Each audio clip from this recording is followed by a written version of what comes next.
Harris. I'm the president and general director of Arizona Opera. 3 months on the job now, so my first time at Coffee at Kerr. I can go in tangents, but I will tell you I've attended Coffee at Kerr with Arizona Opera. I've played, I've presented, so you might have recognized me from my former role the past 10 years as director of music theater and opera at Arizona State University, so I did not have to move very far to come be with Arizona Opera. I want to thank Richard and Ashley from Kerr, who are helping us out today, and also I'm here on behalf of Tracy Mason, who would be introducing us, but she's busy in the box office. I've had the pleasure of working with Tracy in Kerr Cultural Center through ASU for a decade, and it is just a privilege to be here today on behalf of Arizona Opera and welcome our composer Hector Armienta for Zorro, along with some of our studio artists and guest artists. We have Sedona Libero, who will be singing today, along with Armando Contreras and Francesca Herrera. You are in for a great treat listening to them sing excerpts from Hector's wonderful score and libretto. So I know you came here to hear them, but just a real quick thanks to the Kerr staff and all the Arizona Opera staff. Thank you to you for being here. Hope you enjoy your coffee. Hope you buy your tickets for a couple, it's next weekend, right? The 27th and 28th at Symphony Hall. And if you're visiting us from Tucson today, the week after down in Tucson. Thank you for being here, and without further ado, Maestro.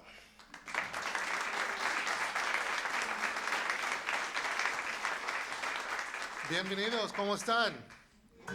Ok, vamos a hablar solamente en español. What? Wouldn't that be something? All right, well, good to see you all. I'm really thrilled to be here and absolutely thrilled that Arizona Opera is producing now the 5th production of Zorro. It'll be going to Los Angeles after this, and then it goes to the East Coast. So I'm very happy that it's going to be here. So I am going to try to do a 4-hour presentation in half an hour, okay? And then after that, these wonderful artists are going to perform for us, and then we're going to do a little Q&A after. How's that sound? Okay, all right. And I'm using someone else's laptop, so we're going to see what happens. Okay, all right. All right. All right, so I'm just going to see how much we can get through, okay? And just highlight important parts. We don't need to do that. There is a Zorro Opera trailer. You can just YouTube that. And I want to talk a little bit. So who knows, ever heard of Zorro? Well, look at that. Okay, the movie or the TV series or all of that. So the opera has all of the many of the great characters in the different versions of Zorro, the Pulp Fiction character, you know, the sword fighting, all of that, the heroism. But it also, my journey as a creator of work is also to make it somewhat relevant and incorporate different parts of history. Who's ever heard of Isabel Allende? Okay, great novelist, and one of her trademarks is to bring in history. So what I wanted to do was to set this a little bit in the time of 1800s, right at the time when the Spanish Empire was slowly losing its grip on New Spain, which was all of Central America, South America, and part of what is now the United States. So that is when the story takes place. And there are characters in Zorro, like Moncada, who actually is one of the many versions of Zorro. There actually was a Moncada. And there are other characters. So, well, I'm trying to rush through, but his name was, and he plays the antagonist. His name was Fernando Javier River y Moncada, Spanish Army captain, was appointed to a military governor of Alta California, suppressed the revolt in 1775, Mission San Diego, and final assignment was to recruit the settlers for the new pueblo, Reina de Los Angeles, which is the original name of Los Angeles, Queen of the Angels. Now, another character which is new in the opera is a character named Toparina, who will be played by none other than Sedona. And to some extent, she is one of the mentors, but the main mentor to Diego, also known as Zorro. So she's like the female Obi-Wan Kenobi, okay? But there was a real character. She was born in 1760, died in 1799. She was Native American, San Gabriel Mission. She led the San Gabriel Mission, so she was a rebel, helped to lead the revolt, later married a Spanish soldier who served at El Pueblo de Los Angeles. Okay? And then this is referred to in the opera, Padre Hidalgo, very important in the Mexican Revolution. He was the one that did the El Grito, which is, on the 16th of September. If you watch, if you know anything about sort of the Mexican culture, that's the day of independence. It is not Cinco de Mayo. That's Tequila Day. Okay? But if you go to Mexico, they don't understand it. It's a totally U.S. tradition. I mean, it's an important day, but it's not the important day, okay? Only if you're, it's a little side step, but only if you're in Puerto Vallarta on Cinco de Mayo, on 5th of May, all the expats are drinking tequila. They're the only ones, okay? He was captured and executed in War of Independence of 1810 through 1821. There's a video link, but I'm going to skip that, but basically, there is in the opera, you will hear the speech that he gave there. Okay. I should pull out my cell phone because I want to make sure that, yeah, okay. Yeah, see, already 9 minutes. Okay, so let's go through this. Okay. Now, you'll see this also referenced in the opera. As I told you, it takes place in the 1800s. And I promise you we're going to get to music, okay, in about 20 minutes, okay? So, it takes place, and this is, again, historical. There was a revolt between King Charles IV and his son, King Ferdinand. So at the time, and this is also during the time of Napoleon, all right? So basically, they were vying for power, and you'll hear reference to that in a duet between the antagonist Moncada and Diego. So read the super titles, all right? We won't go into it, okay? All right. Okay, yeah, so here's the battle. It's an actual battle, okay? So skipping through this. All right, boom, next part. that was an hour, usually an hour long, okay? All right, so part 2, the libretto. So yes, it's very unusual for the composer to write the libretto, okay? It's usually the worst thing to have a composer write the libretto. Just as bad as when a novelist tries to write the libretto, because a novelist will want every character.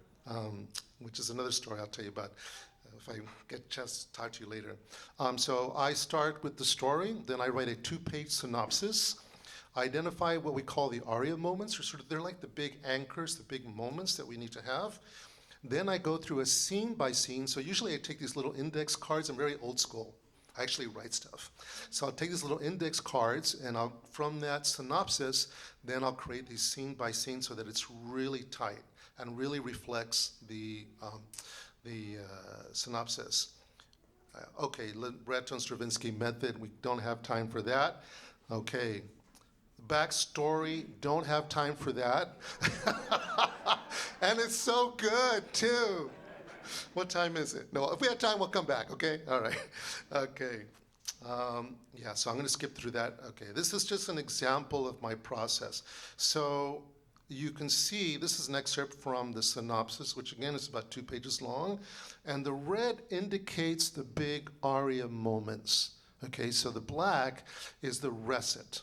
So how many of you, just to be sure, raise your hand if you know what a recitative is. Okay, all right. This is really the worst way of describing it, so please do not record this. Okay, so who's ever seen a play? Okay, no music, correct? All right. Who's ever seen musical theater? All right. So, and again, this is not what they would teach you at the conservatory. But if you think of it, the dialogue right before the big number, this is an old school way of writing, which is kind of how I write. I'm a neo-romantic composer. I love Puccini, Verdi, Wagner, Britten. Those are my idols.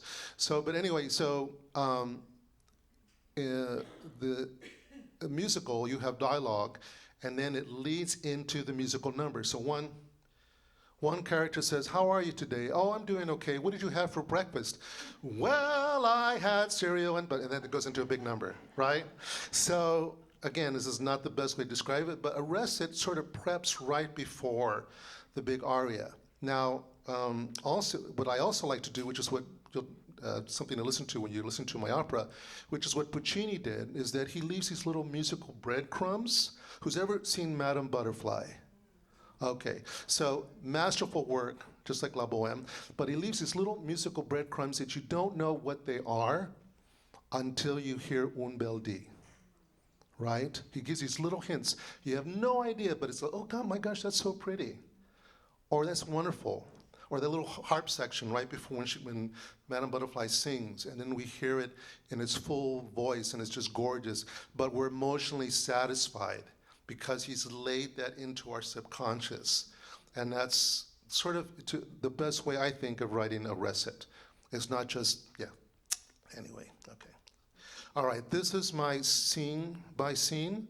You see, after I put it into the index cards, and you could see I'm kind of like, this is a sketch. It does not stay hard and fast to this. But you can see where I'm kind of estimating the length of time. I'm balancing between arias and duets and big musical numbers, choruses, because you don't want to have 5 solos in a row. That gets very boring, okay? Yeah, all right. And then this is, again, my process. Again, I'm putting this in, really, this is like 4 hours, okay? So we're just rushing through this. Okay, where are we? Okay, 15 minutes left. Okay, and then we're gonna do the music. Let me see, I'm just trying to remember all this. Okay, yeah, I wanna do that part. So, you can all hear me, yes? Okay, yeah, I don't like this. So, I have a very loud voice, as my mother and my dad have always told me.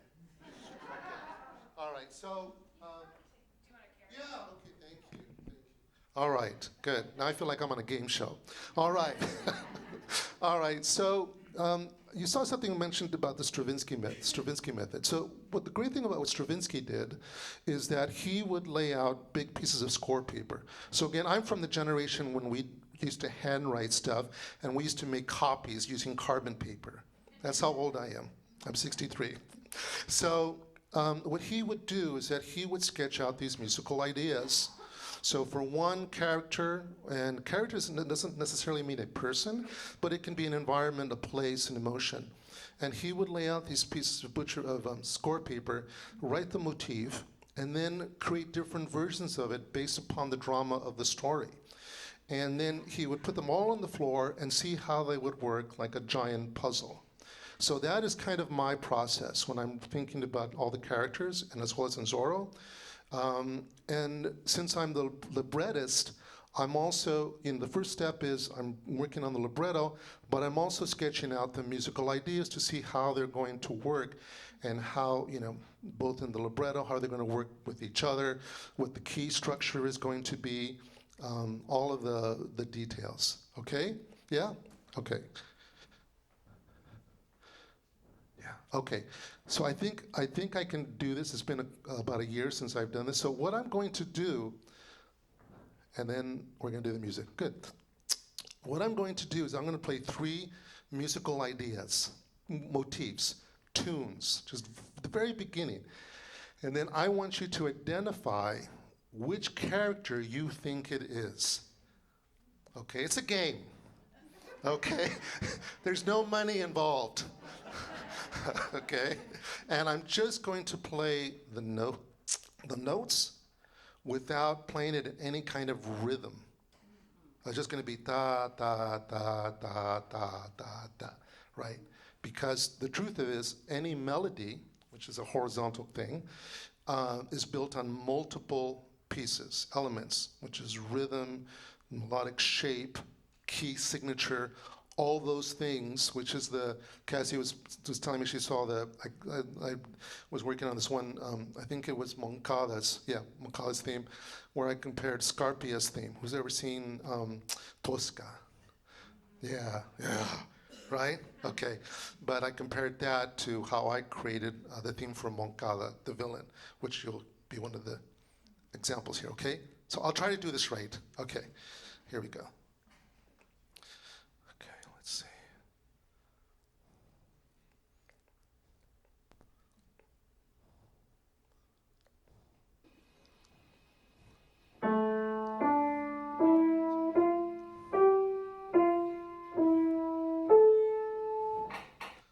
Okay, so that's one theme. So it's either going to be Zorro's theme, it's going to be Moncada's theme, the villain. I forget the other one. I'll have to look at it. Maybe. All right. Oh, yeah, okay. So one is Moncada's theme, the villain. One is, what did I say? So, thank you. And the other is the love duet. Okay? All right. All right, so I'm going to play the second one now. It's example 2.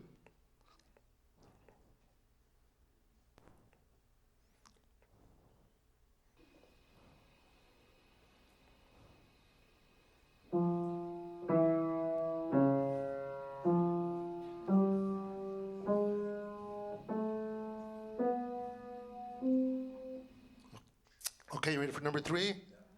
All right.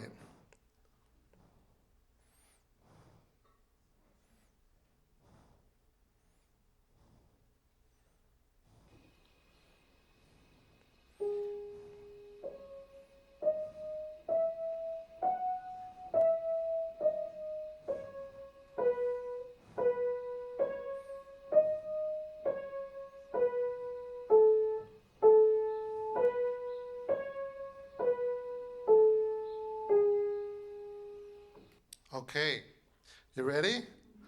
Okay, so the choices were the antagonist, Moncada's theme. The other choice was the love theme and Zorro's theme. So the first one, raise your hand if you think it's Moncada's theme. Raise your hand if you think it's Zorro's theme. Raise your hands if you think it's a love theme. Okay, you've been watching those YouTube videos that I have. Okay, it is Zorro's theme. Okay, the second one, raise your hand if you think it was either Moncada's theme or the love duet. Raise your hand if it's Moncada's theme. Raise your hand if you think it's the love duet. It was Moncada's theme. Wow. Wow. That's, oh my gosh, you could have. All right, so now we're going to listen. I believe this is how it works. The video, we're going to watch the whole video of these excerpts, followed by, well, just watch it. I think it's the right way. Here we go.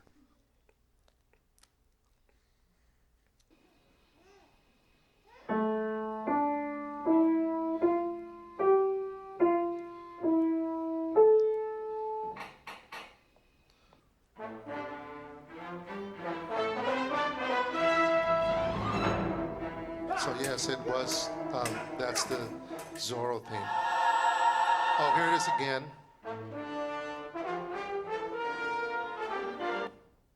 Sorry.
this maybe, yeah, and then we'll have you present. Yes, okay.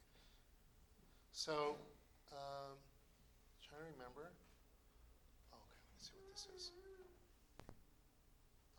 Orchestration.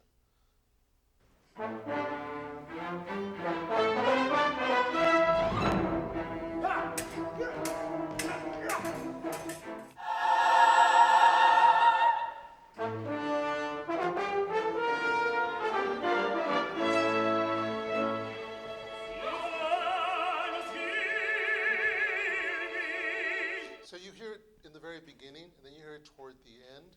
And it's just going to talk about when I wrote orchestration, it was just, I was sort of saving the big moment, the big brass, all of that toward the end, make it more exciting. Oh, yeah, we're going to hear this. So there's, orchestration. So when I write, I'll do the there's the libretto writing, then there's creating the piano vocal score. But I think composers benefit when they're thinking about writing the piano vocal score is to think about what the orchestration is going to be and what the instrumentation is going to be to reflect that character. So in this part, you hear the bassoon, which is in certain ranges kind of has that sort of comedic kind of sound in it. And this is a scene between Moncada, the villain, and Sergeant Gomez. Okay, so just play it a little bit. So if you listen carefully, you can hear the.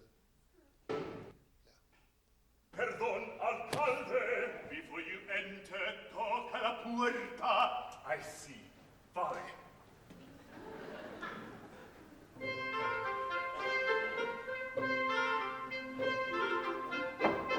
Soy yo, Gomez. Ente como... Imbécil, pásale.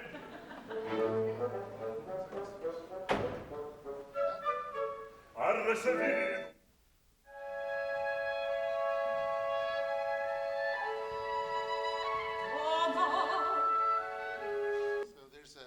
There's another motif I call Destiny, and that is Diego with Toperina, who's the mentor. So, so I don't know if I should play this because I think I give away too much for the end. Yeah, I don't want to do that. Let it surprise you. Yeah, let it surprise you. All right, so I think now we're going to move on to the artists, to the singers, the musicians. And we're first going to start with the wonderful Armando Contreras and Francesca Herrera. Okay, they will be singing a duet. Am I doing this right? Cassie, where are you?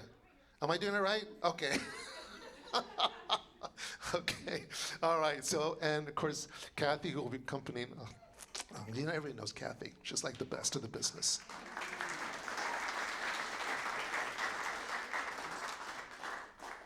So just a little explaining real quick, and we're good with time. And we'll have time for a Q&A, too.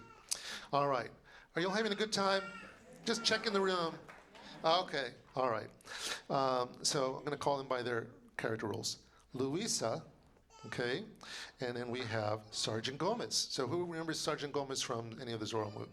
Yeah, okay. So he's a comedic relief. But he plays a very heroic moment toward the end of the opera. I'll just say that. And so they are the comedy relief in the opera. And Luisa is a very kind of begruntled, is that the right word? Yeah, she's not happy with her life. She's looking for something better. And Sergeant Gomez, who's kind of like the comedy character, he's always taking a lot of guff from Moncada. He's frustrated. But miraculously, they meet at the ball, at the masquerade ball, and a little chemistry is happening.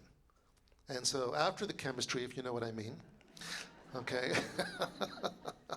they have this duet together. All right?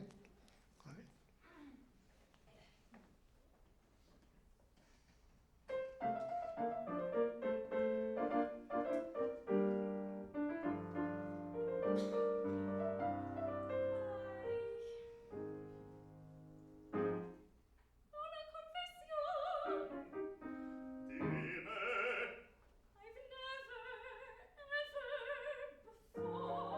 Comprendo, I too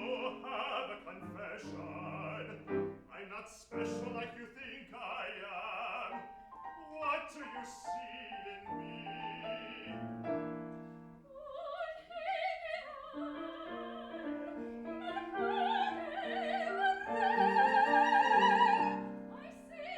Really? But you need someone to guide you, help you, someone smart, attractive, and charming. Like my primo Marco? Me, I'm talking about me. Ah, sì, claro che sì. Think of it. To be all, what a day we could be. Imagine in the the possibilities. To be all, we'll light the world on fire. Together, dear boy, we can have all that we desire. Can you imagine a life we could have? Well, honestly, no. Let me paint it for you. A life of leisure, no more second-hand clothes. You mean I could have brand new shoes, zapatos? Or shoes with No holes. more hiding my love and toes. Or creepy no more.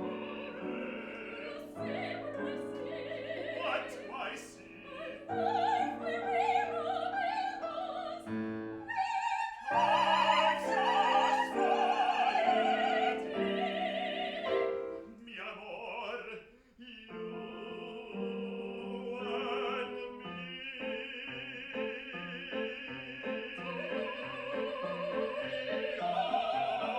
What a team we will be, taking advantage of every opportunity.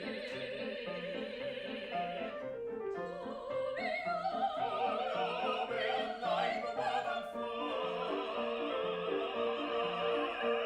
Together, mi amor, we can have all that we desire. And what does my love desire?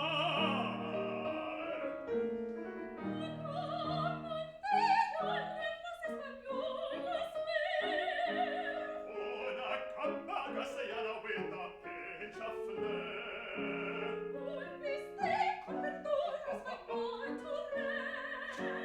Y muchas copas de champán, We'll be rich, so who cares?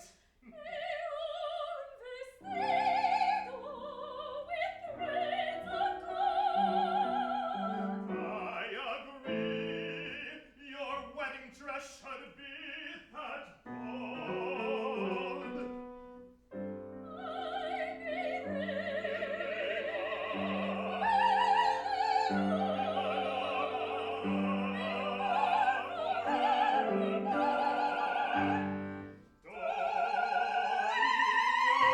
What a team we will be. We'll live quite happily. A couple in love, with both eyes on the prize,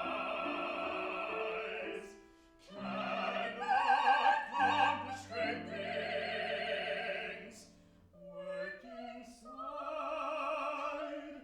by side.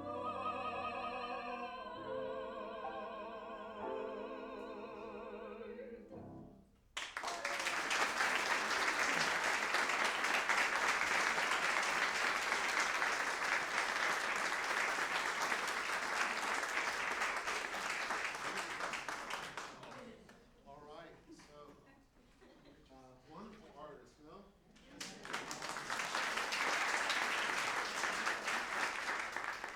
So I thought, and I should have mentioned this earlier, is that the opera is bilingual. And I know it's like, what, Spanish, English, what are they saying? Right? But there'll be super titles and it'll be a lot easier. And one of the reasons I did that was because I wanted it to be accessible to lots of different folks. And it's also the way I grew up. I wasn't born in Mexico. My father was from Mexico. My mother was from Texas. And in my house, we actually spoke English. then I would interject with Spanish. And many of my communities speak that way. And I also thought it would be great for people who don't speak Spanish to get a sense of that culture. Yeah? That'll be, I promise you, this is the 5th production. Everybody gets it. When you look at the super titles, and it's lots of fun. Okay? Okay. So the next thing I want to do is talk a little bit more about the music. So, it is the entire work is sort of within the scope of a traditional form of opera, very neo-romantic, yes? But I also draw a lot on musical ideas, motifs, themes, styles from my culture. So, in that piece, I'm actually connecting to a musical form which called rancheros. And back in the day, in my mom's time, the instrumentation was very different then. Now it's kind of like this, they call it, in my culture, they call it banda music, which is the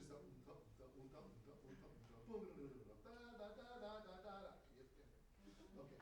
But that music actually originates, that style of music actually originates from Germany. When the Germans went, I think in the late 1800s, and they were extracting silver from Mexico. Actually, my grandpa used to have a general store around the town. So it's polka. You ever heard of polka? Okay. So Patty's going to do me the favor of playing a little bit of polka. Okay? Yeah?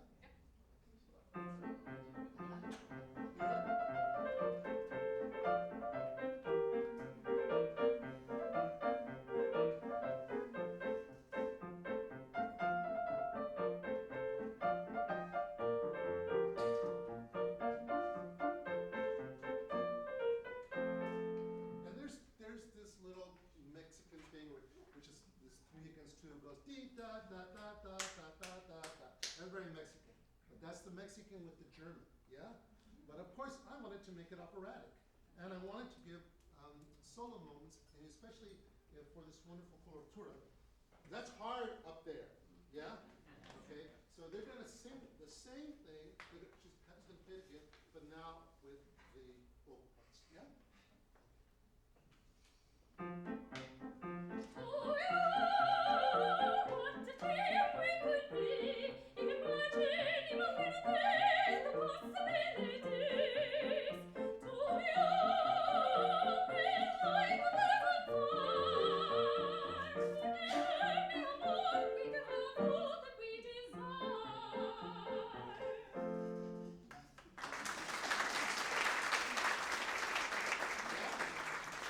Okay, so now I'm going to introduce Francesca Liebe. Sedona. Sedona. Oh, I'm Morphed sorry. into one I'm person. sorry. I just meant it today. Oh, all right. So she's going to sing, even though she's singing opera called Parina, she's going to sing an aria called Dime, which is the aria that Carlotta sings. And Carlotta, here we go. So I should have showed you the backstory. Show the backstory.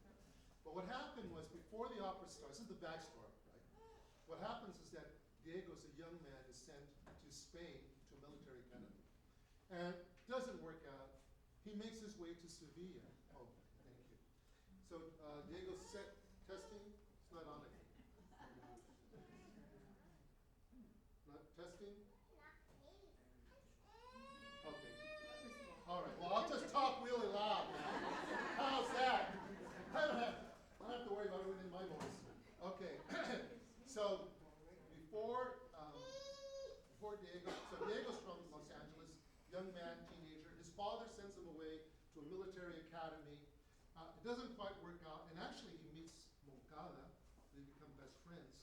Doesn't happen when he comes back to Los Angeles. Doesn't work out for him. He doesn't like it, so he decides to take a trip to Sevilla. And he meets this beautiful woman named Carlota de Obrador. They have an affair. Oh, there we go. They have an affair. And Diego leaves her. And and then later on, that's the backstory. Now we're into the opera. He goes to Los Angeles, returns to Los Angeles, and lo and behold, Carlota is now in Los Angeles. The love triangle. I won't tell you what happens to that character because it's just tragic. But she still harbors this hope that they will fall in love again. And at this point in her aria, she realizes that will never happen. Okay, so, and this is all in Spanish. So, but in essence, the aria is her lamenting that, she says, tell me, why can't we be together? Why didn't you love me? Why didn't you see me in the eyes that you once held me in? All of that, okay? So just go with the emotion if you don't speak Spanish, yeah? Okay, but there'll be super titles, okay?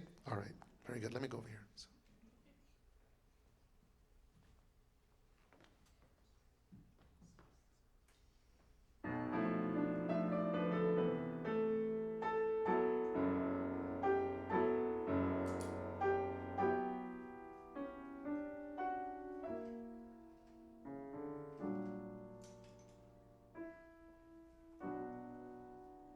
Dime por qué no me quieres.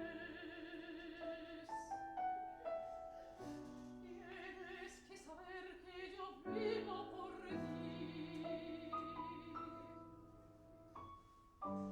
Mírame, pero con ojos sinceros, llenos de amor solamente, solamente para mí.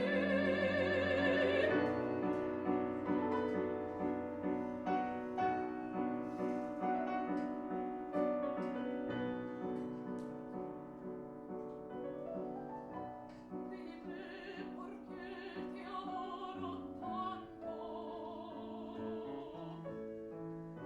qué hechizo me hiciste, mi amor. Cuéntame qué cosa me diste, que me previene buscar una vida mejor.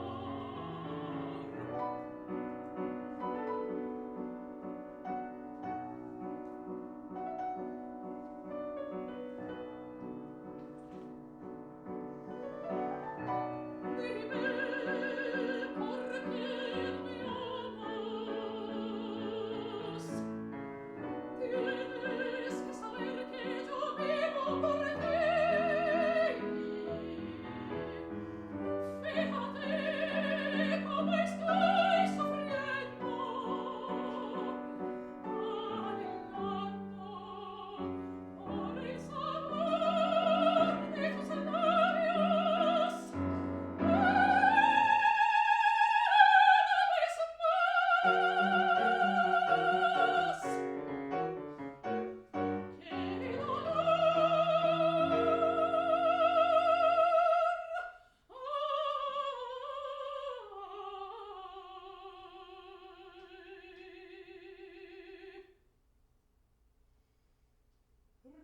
Recuerda momentos más felices. Acuérdate tu promesa de amor para siempre tú y yo. Pero me abandonaste en un abismo de soledad, de soledad.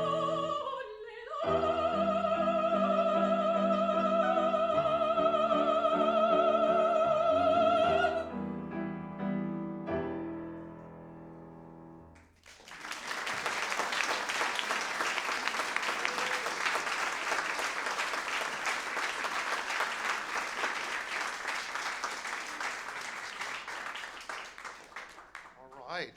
Woo, talent. Yeah. So, all right. So I want to talk now a little bit about the music like I did with the duet. So it's to some extent like a bolero, but it's also a bit of mariachi.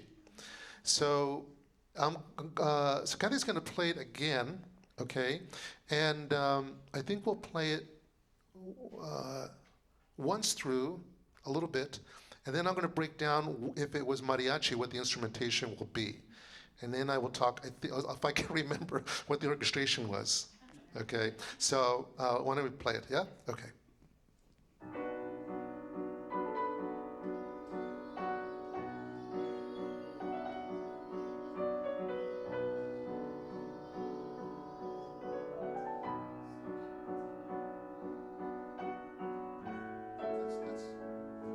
Oh yeah, we could have done that part. Okay. Now, can we go on right from there? Okay. Yeah, right from there.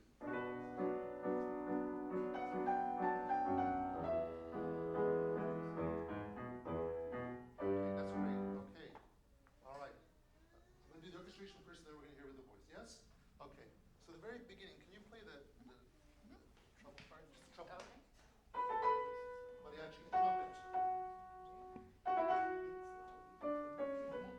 Very good. Okay. Can you play the bass clef? That's vihuela. Have you ever seen the mariachi? They're playing the small guitar. That's vihuela. And then can you play just this part, just the left? Actually, so they can hear the reference. Dum pum pum pum pum. That part. Yeah, and that is the guitarrón, the big one. Okay? Yeah. All right. Now, what was the orchestration? Orchestration was dee-da-da, was the trumpets. And then the da-da-da-da-da-da in the very beginning, because when we hear the semi-quasi-recit before she sings the real aria, is actually going to be accompanied just by guitar, just solo guitar. And then one guitar is playing it. Then later on we hear it and it's a little fuller. Then the strings start tee-da-da-da-da-da, yeah, upper strings. And then the bom-bom-bom-bom-bom, which would be the, guitarón. That's, I believe, pizzicato cellos. So you can all remember that when you're listening, yeah? Okay, so we're gonna do it again, just that little excerpt. And why don't we just, we'll go from da-da-da, dime, por qué te adoro tanto, all the way to cuéntame qué cosa me diste. Okay? All right.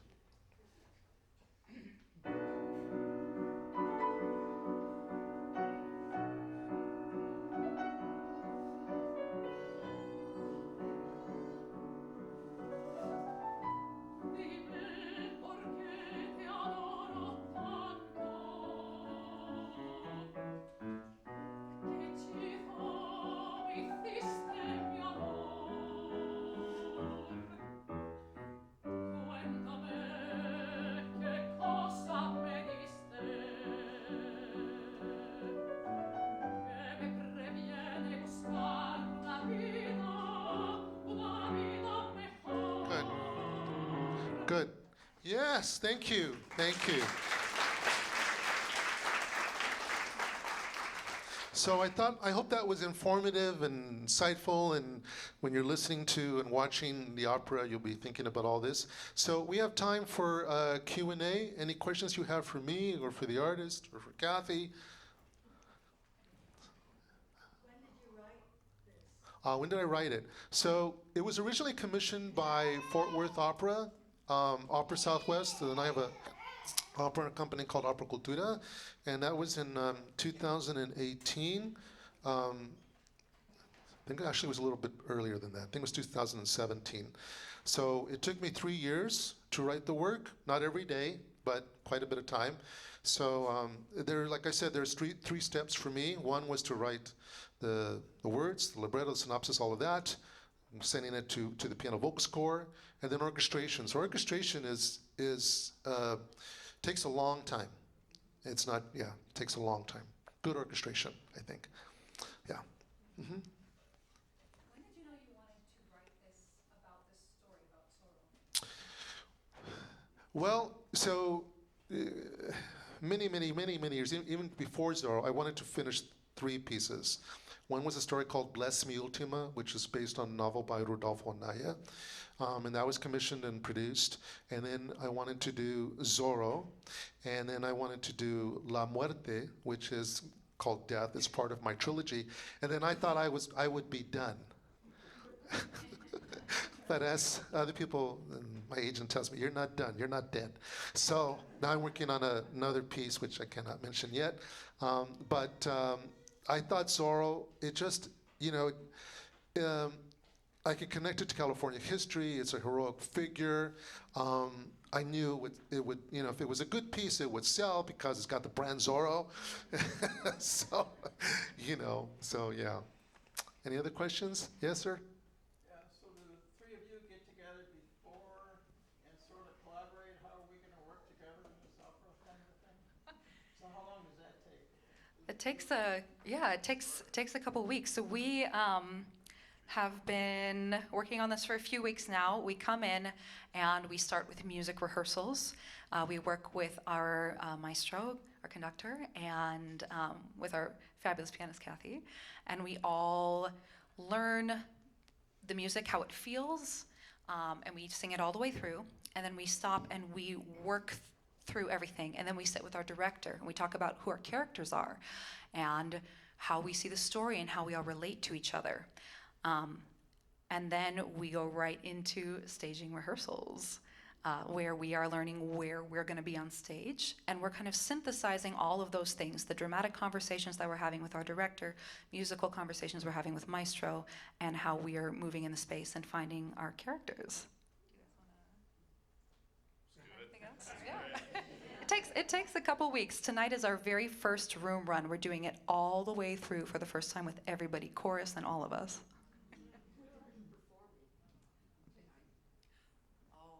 It's a rehearsal.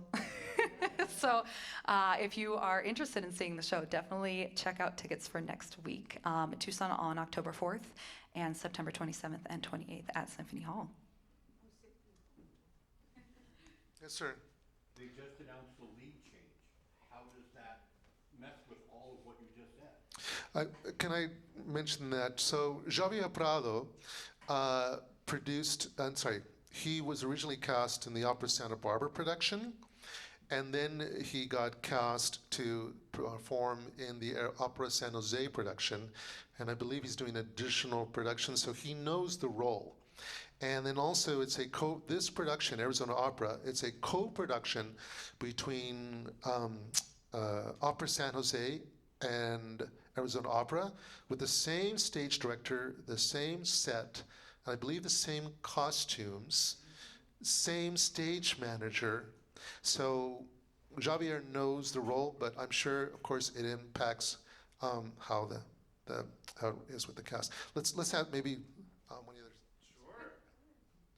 It's actually great that he's there because there's a couple moments where he has a whip that he has to crack. And it's really scary if someone doesn't know how to do it, and he's really good at that. So, yeah, like the first time he cracked the whip, I was like, I'm about to die. This is crazy. No, he's a great performer, great collaborator. He's been a joy to be with. So, although it can be scary when someone new comes in, and we've already, like you said, done a couple of weeks of like really intense rehearsal, he walked right in. You guys are definitely in for a treat. He's wonderful. Yeah. David, who's stage directing this, but also stage directed Arizona Opera, the things he's having this young man do, I mean, he's phenomenally, and the number of soldiers he's battling, he's phenomenal. So, yeah. You mentioned that the opera is bilingual. Yes.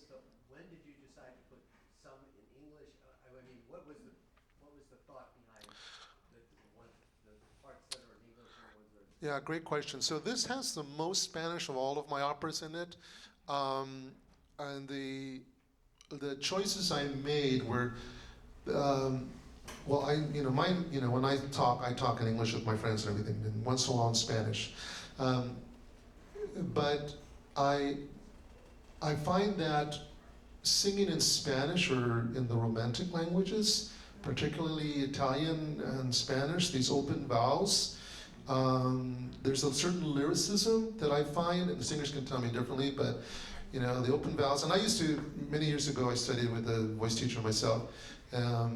It's a lot freer, and there's something about the diction and the way that you speak Spanish and the meter We tum ba da bum ba da da da da da la da dee da da da da. It's very lyrical. It can be very, uh, you know, it's a different story, different conversation. But I just, and I think certain characters like Topolina, who she sings, her aria is all in Spanish, and it's a very kind of a dark aria, and it just lended itself to that. I think so. Yeah. Yeah. Okay. Other questions? Yes, and then I'll get to you. Did I understand you to say that the banda came from? Sorry. Did I understand you to explain that the banda music was actually when Germans came to Mexico? Yes. So there were polkas in Germany. There are polkas in Germany. So Mexico, like a lot of Latin American countries, have been colonized by different groups. And so, which is a longer story, but the Germans came in and they mined great parts of Mexico. And in fact, like I mentioned, my grandfather I knew him when he was living in Culiacan, Mexico, but there was a small town and he had a general store and they would mine the silver. And so that banda music originally was not what we think of. You ask a kid now, banda music, they're thinking, electronic, but that's not what banda music used to be. It was all acoustic. And so yes. What part of Mexico primarily? Northern part of Mexico, yeah. Okay. I'm sorry, you had a question. I'm sorry, yeah, it's the lights, sir. Is there a synopsis and/or the libretto in English online or available someplace so we can go and compare it through this? Yes. Yeah, so on azopera. I joke that I always can use my teacher voice if I need to. If you go to azopera.org and then click Zorro under our season, you will find a full synopsis. It's very detailed. You'll find information on the cast, the creatives, everything you could ever want is there except the libretto. So we don't have a libretto online, but we do have a really detailed synopsis for that. Yes, sir? We're kind of certain about when the English is being used, do you show Spanish up there? Or do you do English the whole time? Yeah, so it's English and Spanish, and that speaks true to all of our operas. You will always see the English super title and then the Spanish underneath, and so for this, it's exactly the same. So you'll just see, it'll look the same the whole time. You'll see the English and the Spanish, and then it just speaks to the different parts. So yeah, but we do that for everything from Tosca to this. We have the English and Spanish. All right, we have a few minutes left. Okay, yes, sorry. Does the moving from English to Spanish and Spanish to English present any special challenges for singers?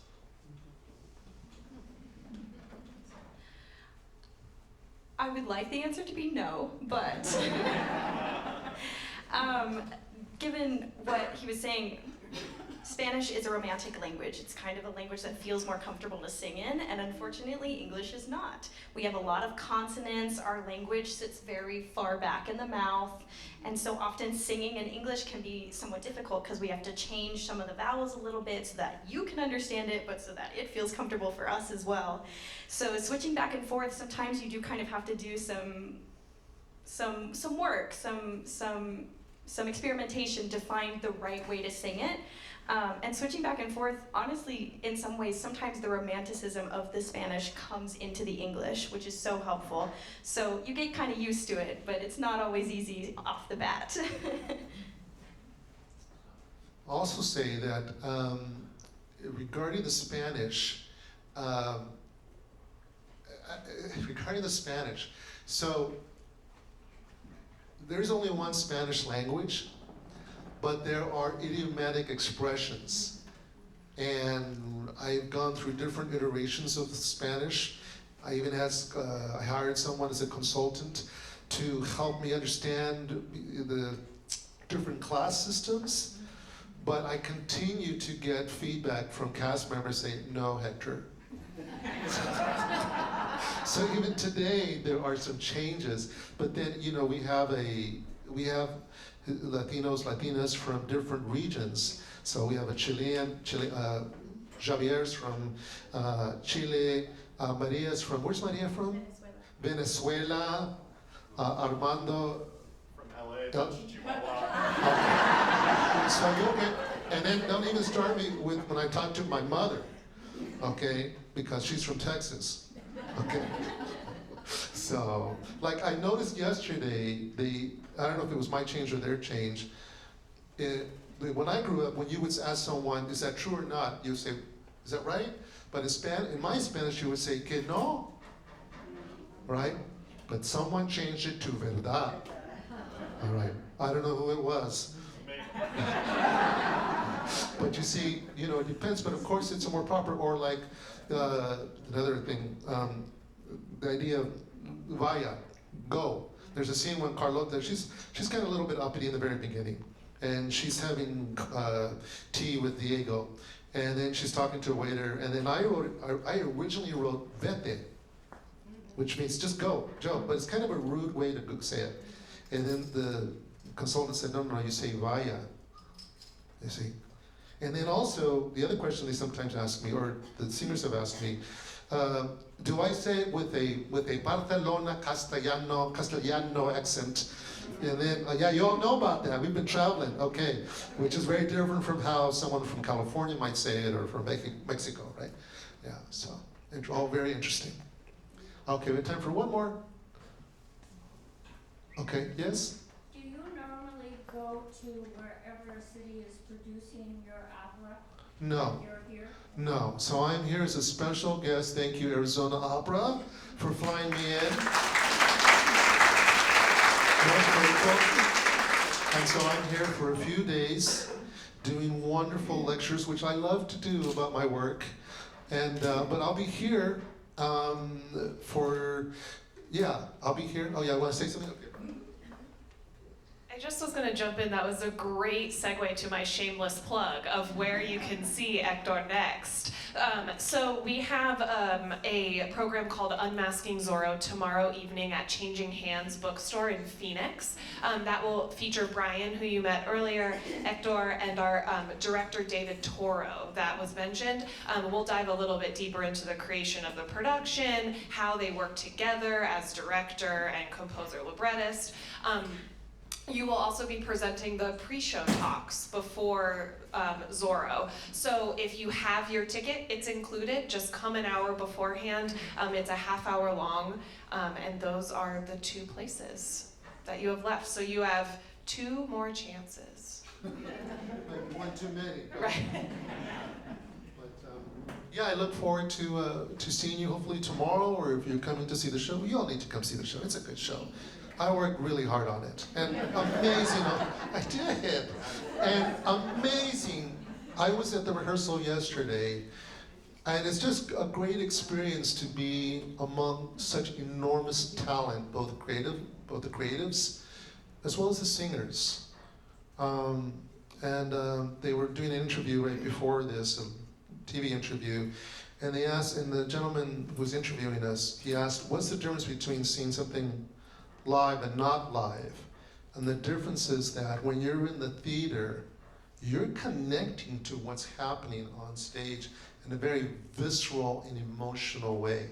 So when you see what happens to Diego and especially poor Carlota, okay, oh well. Hey, happened in Tosca. So it's just a great experience to see something like. I so hope you will come. All right, thank you so much.